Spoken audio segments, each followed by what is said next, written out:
Bay, New Holland, February 17, 1788. Mid-afternoon, but looks later. Heavy rain with occasional thunder and lightning. In the bay, 2 frigates at anchor. On the northern shore, near a place the inhabitants of the area called Courreval, but that the English will call Frenchman's Garden, a hectic, temporary settlement. Makeshift tents, an observatory, a palisade, dozens of men hunched over against the rain, working, trying to work, giving up on work. In one tent, Jean-François de Galluc de la Perouse, captain and commander, sits on a rough wooden bench as individuals are brought before him to tell him what they know. Everyone shouts to be heard over the rain and thunder. Paul de Monneron, chief engineer of the Boussole. Yes, sir. I found the body. Monsieur Charon and I had taken a boat a few leagues west to look for trees to fell, and, sir, I've never believed in premonitions, but perhaps our misfortunes have made me superstitious. I felt a kind of cold misgiving all morning. We entered a small inlet with particularly large mangroves when we found him lying face down in a shallow pool below a cluster of trees. I thought at first it must be one of the English convicts escaped from their settlement and come to grief in the wild. But we turned him over and could see straight away that it was the astrolabe's chaplain, Father Receveur. He must have been killed by the savages, struck by one of their barbed spears. No, there was no spear. They must have taken it. But it's the only thing that could explain the damage to his head, and why most of his belongings were missing. Food, water, tools. They'd even taken his shoes. No, he was otherwise still clothed. Oh, they also left this, his hat. I found it hanging on a low branch above his body. Well, he hadn't been dead very long. His limbs were still pliable. He wasn't yet cold. I was afraid the savages might still be nearby, ready to attack again, so I drew out my pistol. Then Monsieur Broudu suddenly appeared, which startled us extremely. Yes, alone and on foot, soaked to the knees. You'll have to ask him, sir, but I believe he was hunting. He had a rifle. And about half an hour earlier, Monsieur Charon and I had heard a gunshot. I asked Monsieur Broudu if he discharged his weapon, but, well, he said it was none of my concern. Could Father Receveur have been shot? I suppose so. Well, accidentally, of course, but that wouldn't explain the missing belongings. Surely Monsieur Broudu wouldn't have... Of course not. We had seen a few of the savages when we set out this morning, mostly women fishing from canoes, but none after we found the body. It was as if they knew to keep out of sight. And it's just as well they did, sir. I can no longer promise to behave with moderation toward them. What kind of men attack an unarmed man peaceably studying plants? Can such men even be called human? Monsieur Charon? Yes, we're friendly enough, I suppose. He's nearly completed a new longboat.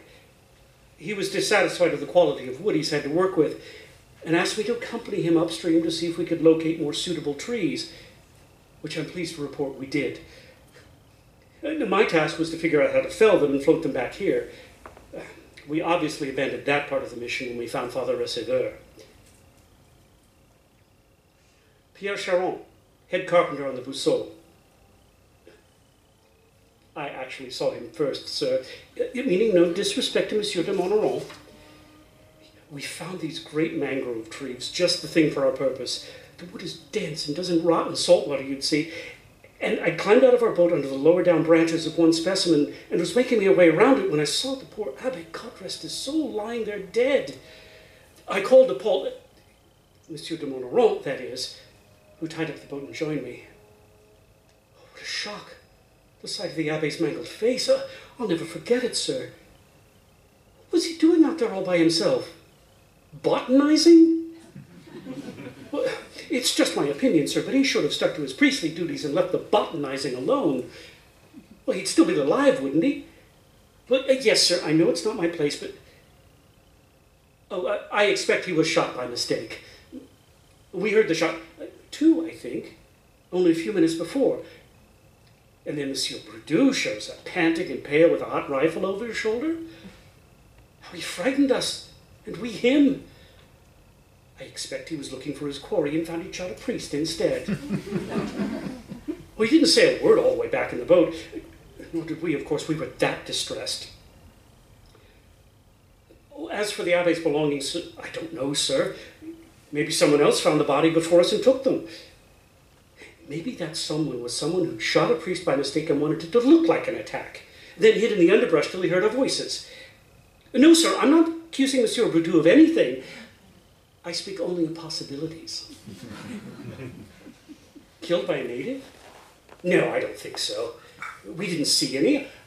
I expect they mostly fled well inland now that the English have dumped all their undesirables on the continent. Monsieur de Montauran? Oh yes, we're great friends. He heard me complaining about the wood, meaning no disrespect to the other men, sir, but it's as if I'd been asking for kindling rather than timber. Anyway, Paul, Monsieur de Montauran, offered to help me look for better trees. I believe Monsieur de... what's his name, the astrolabe's plant man? Le Martiniere. Right, that's him.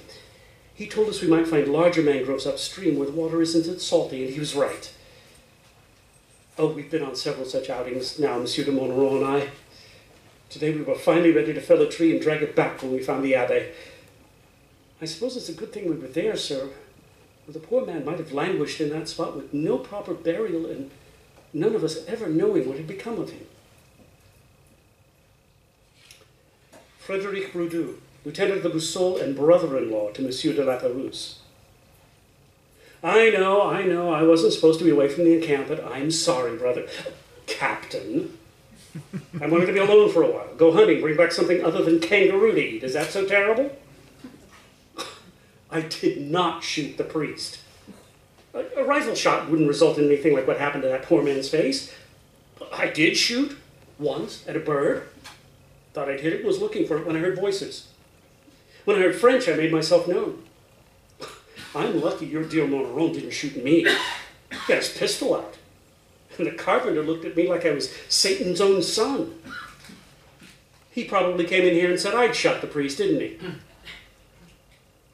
How long between my shot and when I found him with the priest's body? I don't know. Maybe an hour. Killed by natives? Whose theory is that? Montauran's? I was in the area all morning and never saw or heard a single native. Oh, come, brother, it's rubbish, this notion that natives can slink about silently and unseen. Montauran's just trying to justify his own panic. As we were leaving, he shot his pistol 2 or 3 times, firing at phantoms. Oh, I didn't say the priest wasn't murdered. He was murdered, just not by natives. Look what I found floating in the water next to the body. A woman's hair ribbon. Dirty, but recognizably pink and European. I think we can agree that it's an odd thing to find in these parts, especially in the vicinity of a cleric. And it just so happens that this morning, heading out from camp, I saw our dead priest, still alive, talking to a man and a woman, both European. Escaped English convicts. Who else could they have been? No, I didn't approach them. I wasn't supposed to be there, remember? I slunk off as quietly as I could. As quietly as a native, you might say. Now, I see I should have intervened, as I expect they lured him into the woods, then bashed him in the head with a sharp rock and robbed him. The woman probably lost her ribbon in all the excitement. Where are these convicts now? How should I know? You should send some of your more reliable armed men out there to look. But if you dislike my theory, Captain, maybe you should look closer to home. Oh, I don't know. Montauran and that carpenter, they spend an awful lot of time together. Tree hunting. Is that what they call it nowadays? Maybe our priest surprised them. Have I been drinking? Yes. Yes, I have. As have you. What other remedy is there while we're killed off one after another on the far side of the world? I know, we've done this before. You want me back on the ship, I'm going. and there I'll remain until your shorthandedness inclines you once more to let me ashore. Joseph de la Martiniere, botanist on the Astrolabe. Oh, sir, I cannot believe it. He invited me to go with him today, and I declined. I've been unwell. No, nothing like that, just fatigue. But I should have gone. He shouldn't have been alone. He's had terrible headaches and fits of dizziness lately. I don't know, sir. He'd sustained that blow over his left eye during the unfortunate incident in December, but he seemed wholly recovered by the time we arrived here. Yet the last few weeks, he's complained of a return of vertigo and of terrible pain on that side of his face. I advised him to consult with Monsieur Laveau, but I don't know if he did. Yes, sir, I have some medical training as well, but... And under duress, I did perform surgery on Monsieur Laveau himself, but he's largely recovered now and is by far the more able medical man. But yes, I worried there might be some latent swelling or internal bleeding connected to Father Receveur's earlier injury. To be so grievously injured in that exact part of his head? Yes, it could be a coincidence, but a very strange sort of coincidence, is it not? I did try to dissuade him from the outing, but he insisted. He said he'd heard the same petty confessions from everyone twice over, and it was time to discover some new plants. No, I did see him go just after dawn. What did he have with him? The usual, walking stick, leather satchel. It's missing? Oh, no. Well, it's nothing compared to the loss of his life, of course, but I'd lent him my handheld microscope. It would have been in a small wooden box. It wasn't on him? A hat? Yes, a straw hat he bought in Macau. No, sir, that's not it. He didn't have a hat like that. Although I did see that hat today. Not on him. It was on Monsieur Broudoux, actually. Well, no sooner had Father Receveur left the camp than I changed my mind and decided to join him. By the time I was ready, he was gone. But I walked into the woods a little ways to see if I could catch up, and I thought I saw Monsieur Broudoux in that hat. I may be mistaken, of course, but perhaps it was someone else. But the man I saw was wearing a grey felt hat just like that one, and appeared to be in conversation with two bedraggled English convicts, a man and a woman. No, I don't believe they saw me. I couldn't hear them, not even to determine what language they were speaking. I wished I had nothing to do with it and returned to camp as quickly as I could. Oh, I'm absolutely certain it wasn't Father Receveur. The man I saw was too tall to have been Father Receveur, and as I said, he didn't have hats like this. He was inordinately attached to that straw hat. I just hope the end was quick and painless. So many of us have died. Sometimes it feels like we're each simply waiting our turn, and that a death with little suffering is all we have left to wish for. Simon Laveau, surgeon on the Astrolabe. He wasn't shot, Commander. Of that I'm certain. There's no exit wound, for one. And the damage to his face, I don't believe a gunshot caused that. The wound is too irregular. I'm not sure of anything else, however. Yes, I knew about the headaches. He'd come to see me last week. All I had to give him was laudanum, but it seemed to help. I meant to ask him today if he needed more.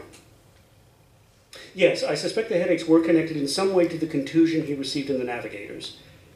But how, or what his prognosis was, I can't say. Certainly, if I'd known he was contemplating a trip into the woods alone, I would have forbidden it, sir. What a shame that Monsieur de la Martiniere had neither the good sense nor strength of will to stop him or accompany him. Although if it's true he was attacked, I suppose we might have lost 2 men of science today rather than just one. Well, it does seem most likely, doesn't it, sir? The missing belongings certainly suggest foul play. Who would want to attack him? Anyone. A native with a spear, an English convict with a knife, one of our own with an unknown grudge, perhaps even a wild animal. Well, it's possible the thefts occurred ex post facto, of course. Perhaps one of his headaches came on when he was out there and he fell and impaled himself on something. He liked to climb. He might have been up at a tree and lost his balance.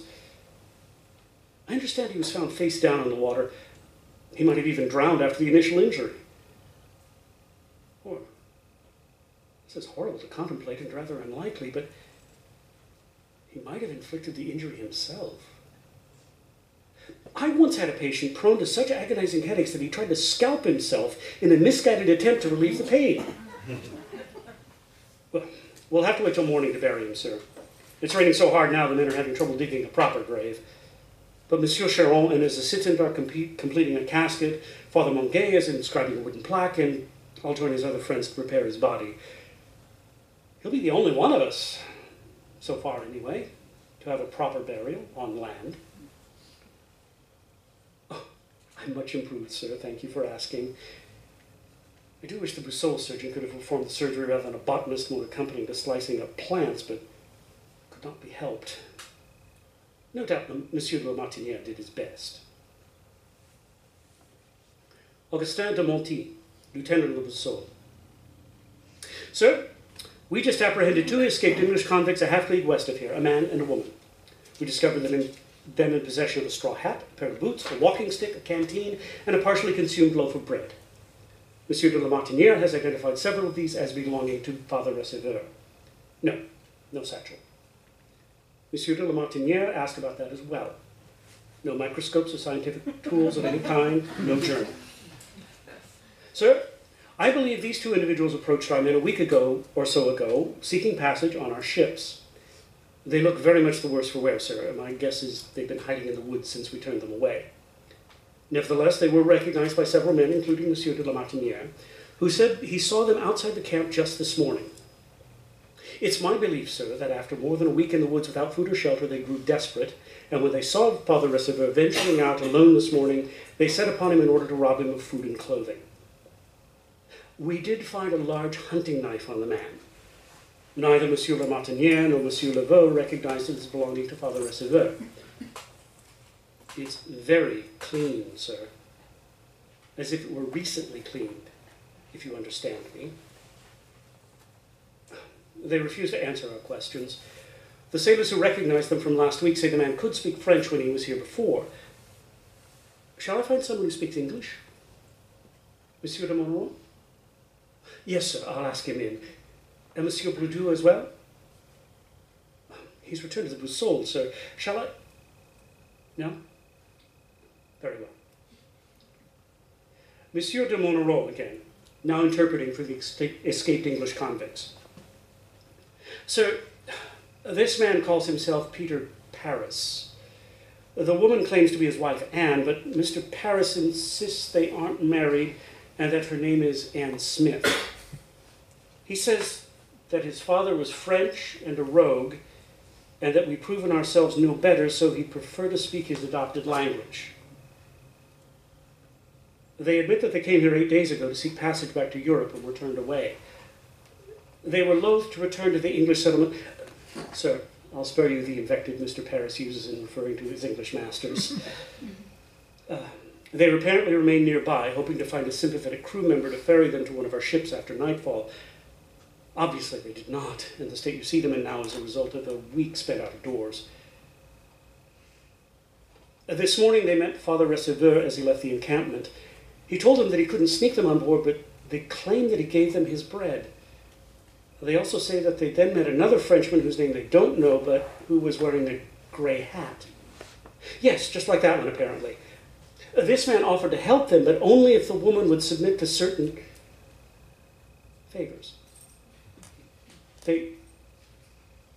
Well, she's saying that she refused, while he says that she was willing. Marines, separate them.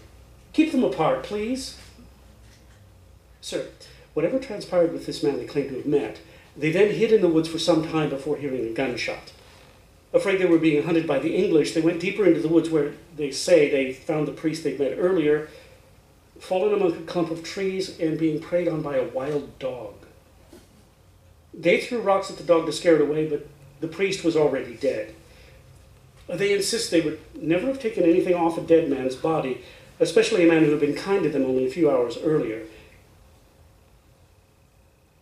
They claim, rather improbably, sir, that the boots Mr. Paris was caught wearing they found resting in the crook of a tree.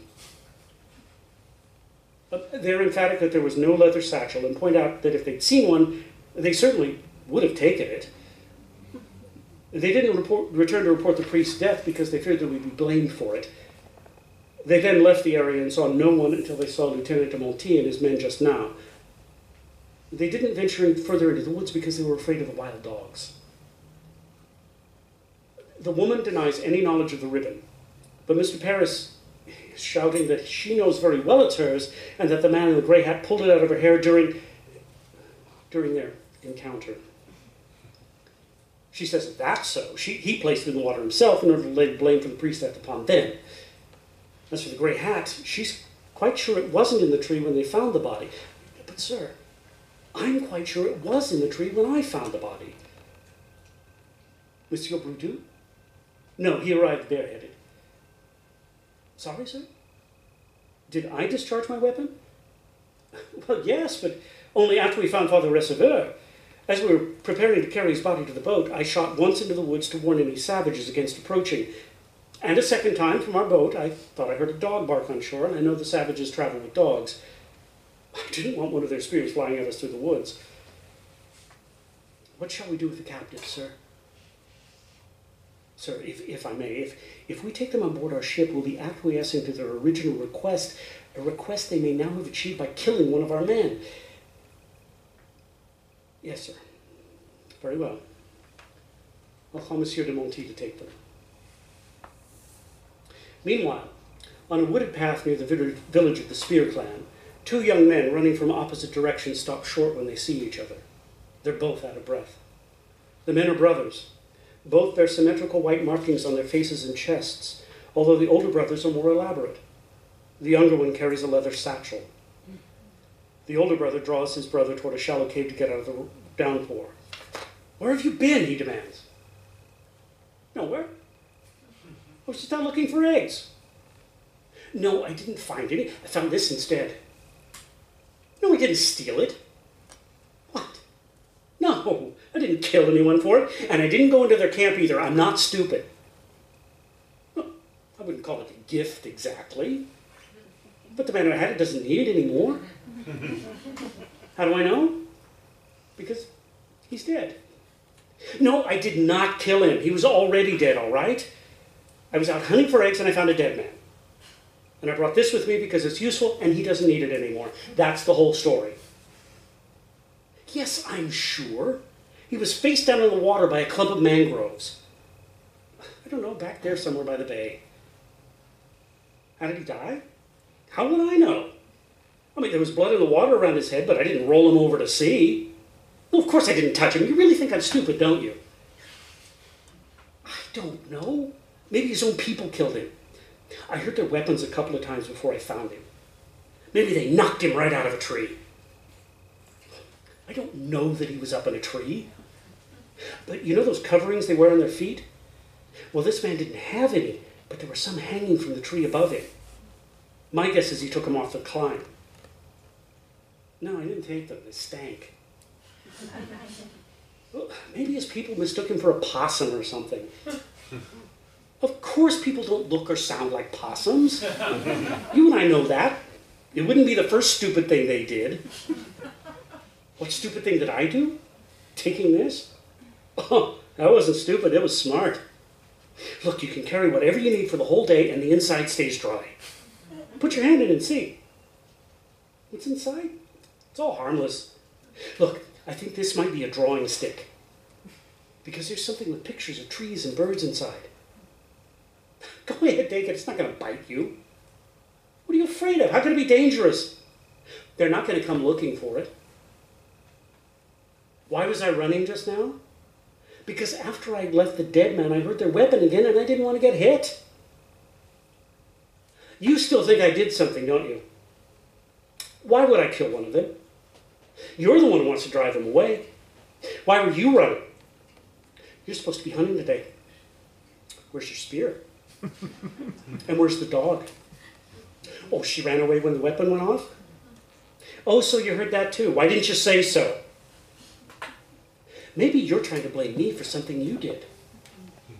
I did not kill him. I didn't. Did you?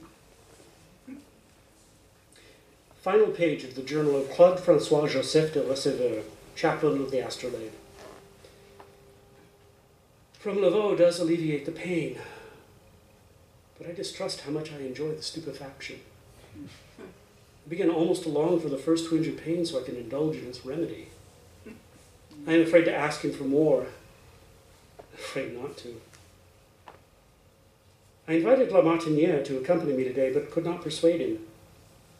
Poor anxious man. Exploring in the wild like this is, I suppose, an act of faith. I mean to enjoy it. And to find something new. Sir Joseph Banks discovered 100 plants when he came to this place with Captain Cook. Is it vain to hope he left 1 or 2 species for me? On my way, I met an Englishman and woman, 2 wretched souls who had run away from the convict settlement just north of here. Her name was Anne Smith. He called himself Peter Paris and spoke a very odd sort of French. He said they didn't know where to go as they had been rejected by us some days before, but hated the colony and feared the natives. When I told them I could not possibly help them aboard, they asked me to marry them. So we may finish whatever life we have with God's blessing, the man said. It was unorthodox in every way, of course, but God forgive me, I consented. Which is to say, I mumbled what I could remember of a service I have had no need to perform for years. Then I gave them my bread as they looked famished. And now I am comfortably ensconced in a great mangrove tree, on a large limb shaped by nature into a perfect seat. I have discovered that the undersides of the mangrove leaves are gritty with salt. This remarkable species appears to excrete salt through its leaves. Thus it survives the salinity of the water in which it grows. If only men could do this, shed from their bodies and themselves the things that would destroy them.